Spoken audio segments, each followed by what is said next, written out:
We're focusing on National Nutrition Month this February. And this morning, we're trying to help parents out because it can be a struggle to get your kids to eat more healthy. So to work us through that is Dr. Shad Marvasti. Hey, thanks for joining us, Dr. Shad.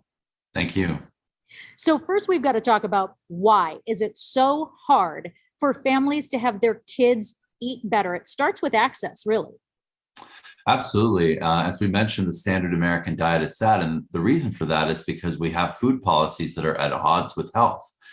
We actually subsidize all of the unhealthy stuff like the corn, soy, and wheat, which produces a lot of excess sugar, and then the frankenfoods, the processed foods. The reason why they're so cheap and available and actually part of the school lunch program is because we subsidized it with our tax dollars. So if we subsidized healthy foods, they would also be accessible. And so that's one of the reasons why we have food deserts where people don't actually have access to healthy, fresh produce and good food. And we were finding that actually when kids are exposed to gardening and actually seeing where the food comes from, and then having healthy recipes to show that that healthy food can actually be really delicious and tasty for you, actually can make a huge difference in their eating habits. And obviously prevention starts in childhood. And you're absolutely right. There are more community organizations that are trying to get gardens in school so that kids are exposed to that. Now, let's say you are a family that has been better. Maybe you've got your own garden or you focus on healthy foods, but it's always a struggle to get the kids to eat their veggies. So what are some things that we can do to bring them along? You talked about exposure so they can see it first. Absolutely. Exposure is one thing, introducing a food. So for example, if you want to introduce broccoli, maybe you know they like a certain dipping sauce or a certain flavor, you connect that vegetable with that dipping sauce or that flavor first. So they actually start to familiarize themselves. Also, we find that children getting choices and being involved in meal planning and having choices that are healthy choices, I think that also helps when they feel autonomy, like helping to make their own plates. Well, you need to have a certain part of your plate be vegetables or this or that. And how do you want to combine it? What do you want to add in there, right?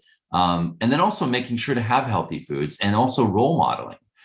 If we don't want our kids to be eating it, then we shouldn't really have it at home and we shouldn't be eating it ourselves, right? So we want to try to model healthy behavior. So leading by example is also another one. So for parents, if we're looking kind of for a starting point, because there is so much to choose from, are there kind of, and the food pyramid has changed over the years. So are there just some areas that we should focus on when we're just really trying to get kids to make that switch and get used to a healthier diet? Yeah, so I think we want to focus on vegetables and healthy snacks. So nuts and seeds. A lot of times the manufacturers use chips, but the similar kind of crunch you can get from nuts and seeds. And I find actually our kids really took well to sunflower seeds in a bowl with a spoon. So that was interesting to see. I didn't expect that. And then healthy fats, adding whether it's peanut butter, almond butter, mashing up some avocados. Again, that's a nice hands-on thing that kids like to do because they like to mash things, just like playing in the mud. They'll mash the avocado and they'll enjoy, kind of that experience with the food. So I think if we focus on that, and then obviously limiting, sugary snacks as much as possible, and trying to focus on natural sources of sugar like whole fruits, apple slices is a good snack we usually have ready for our kids when they come home from school. And that's something they can just kind of chomp on, while they're doing anything else.